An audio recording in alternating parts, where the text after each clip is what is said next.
Gianmarco Russo, Veneto Sviluppo. Parliamo degli hydrobond, uno strumento utile al pubblico? Beh, senz'altro direi assolutamente di sì. Abbiamo captato una necessità che ci è stata posta sul tavolo da 8 gestori posseduti da una pluralità di comuni, quindi dal nostro territorio.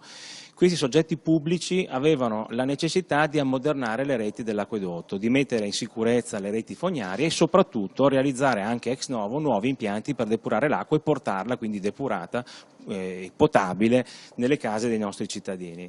L'hydrobond è stato di fatto uno strumento finanziario che ha consentito di trovare la finanza per fare queste opere imprescindibili, quindi già cantierarle, perché questi soldi sono già arrivati sul territorio e già sono stati di fatto spesi, fare queste opere e rimborsare i finanziamenti in durate molto lunghe, perché parliamo di 20 anni di periodo di rimborso e di un costo finanziario che sta sotto il 4% fisso per 20 anni.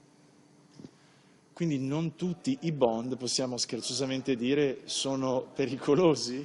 Ma direi assolutamente di sì, questo è un bond che porta benefici senza ombra di dubbio ai cittadini. Questo lo dico perché? Perché l'alternativa che queste società avrebbero potuto percorrere, ovvero di trovare finanza alternativa su altri canali, con durata più breve, pagando magari dei tassi più alti, avrebbe senz'altro significato aumentare le tariffe sulle tasche dei cittadini.